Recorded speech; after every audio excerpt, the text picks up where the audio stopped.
Estamos tratando de comunicarnos con él, el Banco de Hola, Valores. Hola, ahí está. ¿Está Napoli? sí, Hola, ¿cómo estás? Muchas gracias por atendernos. Luciana Glesser y Pablo Di Pierre, acá te saludamos. buen día. Buen día. Bueno, estábamos contando... Bueno, primero te traslado la primera pregunta de rigor que hacemos en este espacio y es ¿qué interrumpimos? ¿En qué punto de la agenda estabas cuando te llamamos? Saliendo de una reunión en un ascensor, por eso no los podía, se cortaba y después me subí al auto y el garage fue medio complicado. Ah, bueno, está bien. Entonces, justificado este problema que tuvimos de incomunicación, pasamos la hoja y te pregunto, a ver, porque quiero ver si lo estoy diciendo bien.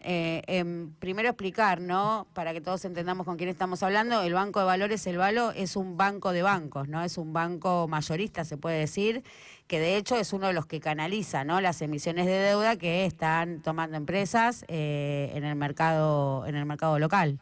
¿Está bien? ¿Explicado así? Sí, a ver, es un banco que por su objeto está estrechamente vinculado al mercado de capitales. Fue creado por agentes de bolsa, los dueños originales eran agentes de bolsa, pero básicamente se ha ido transformando,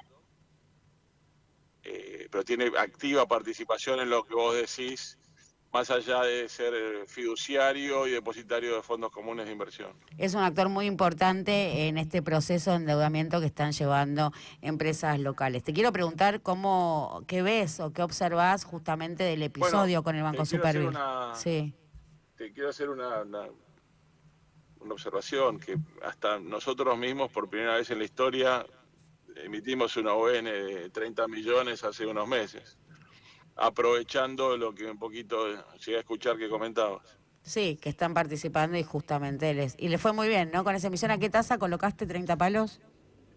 7,5. Muy bien, digo, es una tasa que comparada con la que tiene, por ejemplo, el Estado argentino, que es prohibitiva, digo, es una tasa que está incluso por debajo, ¿no? De lo que se está moviendo el mercado Bueno, hoy, ¿o no? pero es un poco lo que paradójicamente pasa en muchas emisiones. Claramente la capacidad de pago, por lo menos para los inversores, es mucho más confiable, eh, hasta por lo menos un tiempo, compañías privadas que el Estado Nacional, que tiene una muy mala experiencia en ese sentido desde hace muchos años. Clarísimo. Así todo, si comparamos una energética de Vaca Muerta con una de Pretzal de Brasil, digo, Brasil sigue consiguiendo mejores tasas que nosotros.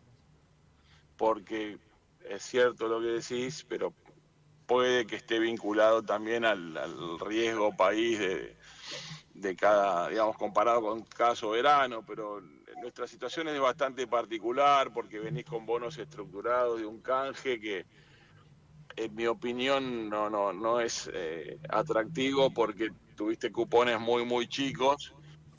Entonces el atractivo en comprar en su momento bonos soberanos argentinos era solamente en función de un precio de comprar a 20 y pico para vender a 60 y pico, pero no por un tema de tasa o de cupón que eran muy malos, ¿no? Sí, una reestructuración que pegó mal. Voy traduciendo, ¿no? Una reestructuración que pegó mal justamente e impacta en el costo de financiamiento. Y precisamente en este episodio, no tan particular y tan inesperado, que es la intervención del Banco Central en una emisión de deuda de un privado. ¿Qué observás? A ver, son comunicaciones que pueden darse en función de mercado. Yo venía escuchando, bueno, en la medida que me era posible lo que estabas comentando, pero básicamente venía de una emisión de otro banco, por 180 días y más allá de la presión que pudiera ejercer, que no era un monto muy considerable, era por lo que podía venirse por parte de otras instituciones, pero sobre todo porque, desde mi modo de verlo, es un sustituto a un BOPREAL. Entonces, Claro. podía molestar a una emisión, digamos, competir a una emisión de ellos, ¿no? Cuando decimos que era el sustituto de un BOPREAL, era un mecanismo válido para dolarizar dividendos. Es eso. Sí, es básicamente lo que te dieron por algunas deudas impagas, pero bueno, Sí, eso, les toca podría ser para eso acumulado también. sí, les toca acumulado para presionar. Bueno, esto está absolutamente vinculado con la pregunta que sigue y es sobre las especulaciones que hay alrededor de esos dólares que están bajo el colchón. Hay ahora también sobre la mesa la posibilidad de un bono offshore, o eso se empieza a leer en los medios, y te quiero preguntar qué es un bono offshore, ¿no? Porque ya de movida el nombre llama la atención. Bueno, offshore está vinculado digamos, a lo que es extranjero y no declarado, digamos. Pero no tengo mucha información para darte porque todo lo que tengo son trascendidos desde que empezó una entrevista al ministro de las Sí. y estimo yo que podría haber anuncios en estos días, pero la verdad que no sé qué pueden llegar a ser, digamos, cuál puede ser el mecanismo para atraer esos dólares que vulgarmente se dicen que están en el colchón. Entendiendo que en la primera instancia del blanqueo entraron 30.000 millones de dólares, incluso montos hasta 100.000 con todos los beneficios, ¿no? Digo, era un blanqueo muy seductor, digo, para aquellos fondos que no estuviesen registrados. Y entraron 30.000 millones. ¿Qué se puede esperar de una segunda versión? Así, digo, si va a tener mejores condiciones que la anterior, ¿por qué entrarían ahora y no entraron antes? Es la pregunta. ¿No? Entendiendo que... Sí, a ver, primero porque obviamente que tenés que darle un atractivo mayor, como vos decís, era muy bueno el anterior, incluso también estaba muy bueno el tema de pagar de bienes personales, anticipar por 5 años, que venía un poco de la mano con eso. Me imagino que tienen que ser mecanismos como para atentar de alguna vez por todas una cifra que algunos hablan de, no sé, 200.000, yo no tengo esa cifra, pero claramente tenés que tener algo superador a eso con el objetivo de... Yo creo que lo que se pretende básicamente es que se empiecen a usar los dólares como se usan los pesos, que fue un poco lo que esbozó el presidente en la campaña electoral. Y me parece que más allá del éxito que pudo haber tener el blanqueo, ahora está buscando otra cosa, que es ir yendo más paulatinamente a que se hagan transacciones más en dólares y más Bueno. libre, que no es tal, ¿no? Pero bueno, de tener los organismos de control encima. Y vos que estás entre aquellos que tienen dólares, ¿ves que puedan modificar esto de que sea reserva de valor para pasar a usarlos transaccionalmente? ¿Ves que es fácil ese puente, pasar de una a la otra? Yo creo que es un tema cultural que no creo que sea inmediato, que en la medida que haya, digamos, el problema que tenés es que nunca tuviste una estabilidad cambiaria de muchos años, salvo en convertibilidad. Eso creo que lo lográs cuando tenés una cierta estabilidad cambiaria por un periodo de tiempo. Me imagino yo que después de haber hecho el tema de las bandas y de eso funcionar, yo creo que va a funcionar.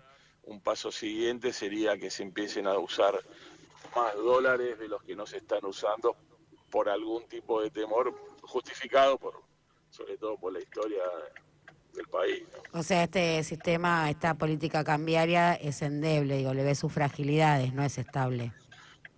No, yo no dije eso, al contrario, yo te dije que la veía bien, que me pareció en su momento muy piola, hasta me lo dije públicamente, cómo estaban establecidas las bandas, una muy cerca de lo que era el dólar oficial y una muy cerca de lo que eran los dólares alternativos. En ese momento, no sé, ya va a ser un mes de eso. Lo que tenías que quitar era incertidumbre, sobre todo porque los alternativos se habían ido arriba de 1.300 y te quedaba pendiente liquidación del campo y me parece que en ese sentido se logró. De hecho, tenés los precios de los tipos de cambio por debajo de los que son los alternativos. Sí, no, te preguntaba porque recién decías que, bueno, que para pasar eso de sacar los dólares de la capitalización o de los activos para ponerlos a transaccionar en la economía real, necesitabas un tipo de cambio estable como el de la convertibilidad, de ahí No, inferí no, que... no, yo no te, a ver, lo que yo te, quizás me expresé mal, no dije endeble. Yo lo que quise decir que necesitas cierto tiempo de estabilidad en ese tipo de Claro. cambio como para que la gente empiece a usar los dólares como los pesos. Y en este Te caso la hablé de un tema de incertidumbre es, tiempo, claro, las no de elecciones. tipo de cambio. Claro, las elecciones meten ruido o incertidumbre como para dudar sobre la sostenibilidad del esquema, digamos, ahí. No, a ver, no sé si meten. Bueno, a ver, toda elección o todo periodo electoral es una incertidumbre, más en un país como el nuestro que votás, no sé, 50 veces en el año, eh, elecciones que, digamos, se vio, por ejemplo, lo de ayer, que baja la participación, me parece que la gente no quiere ir tantas veces a votar, pero más referido a tu pregunta, cada vez que tenés una elección te trae incertidumbre, obviamente, cualquier elección, y hasta elecciones que pueden estar sobreestimadas, ¿no? Sí, volviendo por así ya para ir terminando, dos más me quedan. Al endeudamiento en dólares por parte de los bancos. Los bancos no generan divisas, pero se están endeudando en dólares y ahí marcan algunos riesgos Martín Redrado, escuché un par de economistas. ¿Esto no es un factor de preocupación? No, a ver, no son los bancos, son las compañías. A ver, Pero vos contaste que ustedes se emitieron para ustedes o no sé. sí, pero no es que, a ver, hay dos tipos de emisiones, las emisiones cortas como la que estabas diciendo que se suspendió, por decirlo de alguna forma, y después una como la nuestra que puede ser de 2, 3 años. Nosotros si emitimos eso es porque claramente tenemos capacidad de prestar muy por encima de lo que Claro. nosotros emitimos. A las compañías que sí El tema generan. está, el tema está el crédito a lo que vos das. El problema me parece, lo que me estás preguntando, es algunas compañías que han tenido problemas precisamente porque quizás estaban esperando un tipo de cambio más alto y después se vieron afectadas por precios internacionales, pero no es que los bancos están tomando dólares. Yo creo que el tema digamos, depende de cómo cada entidad sale a prestar. En definitiva, todos sabíamos que con lo que se venía, de prestarle a un único deudor perdón, al más importante, que era el Banco Central, tenía que salir a prestar y sobre todo dólares. Y bueno, eso implica un riesgo un poco más alto por lo que implica el dólar ahora, pero depende de cómo preste cada entidad. Ellos me imagino que el riesgo hablan por montos que se están viendo, pero eh, yo voy más en lo que te estoy diciendo, cómo cada entidad presta a cada compañía y en ese caso hay compañías que estaban atadas o especulando con un dólar bastante más alto y con precios internacionales más altos y bueno, tuvieron el problema de no pagar sus obligaciones o no poder Entonces, cumplir con sus obligaciones. entonces en los casos como el de Albanesi, una importantísima empresa energética, los Grobo Copatel, los Grobo Agrofina, empresas muy importantes en sectores energéticos, es consecuencia de cierta irresponsabilidad, se sobregiraron con esto el endeudamiento en dólares, o sea, malas apuestas financieras. ¿Esos son casos aislados o se puede esperar que se repitan y sucedan? Mirá, yo creo que en estos días estuve leyendo bastante, más allá de lo que uno puede saber del tema, y me parece, es un mix, digamos. Las compañías tienen calificadoras de riesgo, que tienen su responsabilidad, después tienen sus balances. No es solo mirar el cupón que te paga. Yo, viste, lo comparo como el prestamista que vas y mirá, me va a pagar mucho, bueno, termina no pagando. Tenés que ver un poco más de la tasa de interés que te están prometiendo por una obligación negociable. Y en este caso, como te digo, empieza desde una calificación de riesgo hasta tus departamentos de riesgo y asesorar bien a los inversores de lo que puede pasar. Después, algunos casos, hay compañías que podían estar muy endeudadas y hay otras que, como te digo, pueden estar muy afectadas porque esperaban un tipo de cambio más alto acordate que muchos sectores también presionaban por una devaluación y por la caída de precios internacionales. En definitiva pasa por responsabilidad de quien asesora y de quien invierte, del riesgo que quiera llegar a asumir. Está claro, reponemos ante la audiencia que estamos hablando con Juan Napoli, él es el presidente del Banco de Valores, pero también fue candidato a primer senador por La Libertad Avanza, y en este doble rol te pregunto, y ahora sí, para terminar, Napoli, sí. Esto de cerrar el acuerdo con el Fondo Monetario Internacional en estas condiciones, con lo que implicó esa negociación, así como esto que se habla del bono offshore o una segunda o tercera instancia, depende cómo lo quieras llamar, del blanqueo, los ripos, el viaje de Das a Washington, ¿no muestra cierta desesperación por los dólares del gobierno nacional? Mira, yo no creo que sea desesperación, es más tratar de, como vos decís, de llegar a un convencimiento, a que después de experiencias fallidas de muchos años la gente pueda considerar, digamos, usar esos dólares del colchón. En cuanto a lo otro, digamos, eran negociaciones que se venían entablando de hace un tiempo, y hasta la misma titular del fondo lo ponderó y le dio una cifra muy grande, porque tengo entendido que estaba muy de acuerdo con lo que había hecho el gobierno el primer año, pero más allá de, no creo que sea un tema de desesperación, porque no te lo demuestra el accionar digamos, la reacción del mercado. Sí, me parece que es un tema de tiempos y ya te digo, culturalmente, que de alguna vez por todas siempre se habla de los 200.000, 300.000 millones que están afuera, que están en el colchón, que generar la suficiente confianza o expectativa para que parte de eso se vuelque al uso en Argentina, y que de alguna vez por todas se pueda usar el dólar como el peso, como tengo entendido que es lo que pretende el gobierno. Clarísimo. Muchísimas gracias. Muchas gracias por este tiempo y por habilitar el intercambio, Napoli. No, por favor, un placer. Que tengan buen día y buena semana. Igualmente para vos. Pasaba Juan Napoli, decíamos, presidente del Banco de Valores, primer candidato a senador por La Libertad Avanza, como se dice, un hombre del mercado. Confianza en tu radio. FM La Patriada, en el 102.